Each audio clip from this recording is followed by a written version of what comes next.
বলছি, আমার বুঝ হওয়ার পরে আমি কারো জন্য এতটা কাঁদি নাই। আমি আমার এই নওজোয়ান শহীদ শরীফ উসমান হাদি রাহিমাহুল্লাহ তাআলা, তার জন্য আমার চোখের পানি যেটুকু পড়েছে। আমার শায়েখ আল্লামা মুফতি মুশতাকুন নবী কাসিমি, আমি তাকে দেখছি বাচ্চার মতো অজরে কাঁদছে। একসাথে ভাত খাইতে বসছি, ভাতের থালার সামনে পর্যন্ত হুজুরে দেখছি কাঁদতেছে। কয় মাওলানা, আমি তো ছেলেটারে ভুলতে পারছি না।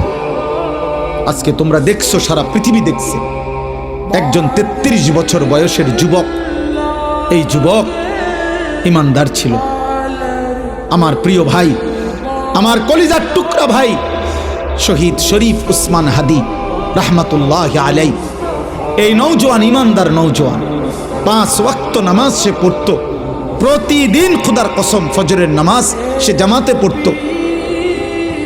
ফজরের জন্য বন্ধুদেরকে ডাকতো।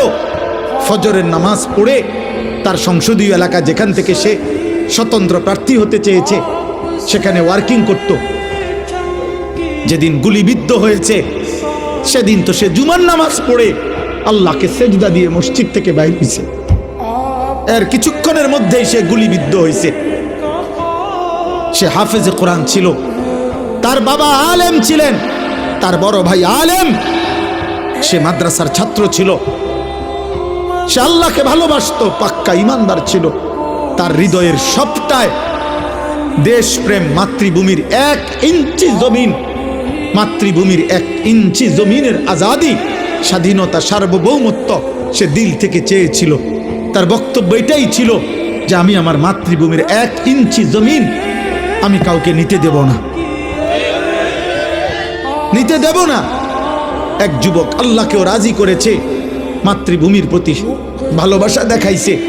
ঈমান এবং দেশপ্রেম, এই 2 জিনিস তার মধ্যে একত্র হওয়াতে, তোমরা ভাই বলো, একটা ছেলে বলো, তোমরাও দেখছো, আমরাও দেখছি, গোটা বাংলাদেশের লক্ষ লক্ষ আলেম, মুফতি, মুহাদ্দিস, পীর, বুজুর্গ, আউলিয়া, ইমাম, খতিব, মুয়াজ্জিন, তালেবে ইলম, হাফেজে কোরআন, বুড়া মানুষ, জওয়ান মানুষ, বাচ্চা মানুষ, আরে বাবা, এই জাতির 18 কোটি মানুষ মনে হয় তার জন্য অঝরে চোখের পানি ফেলছে।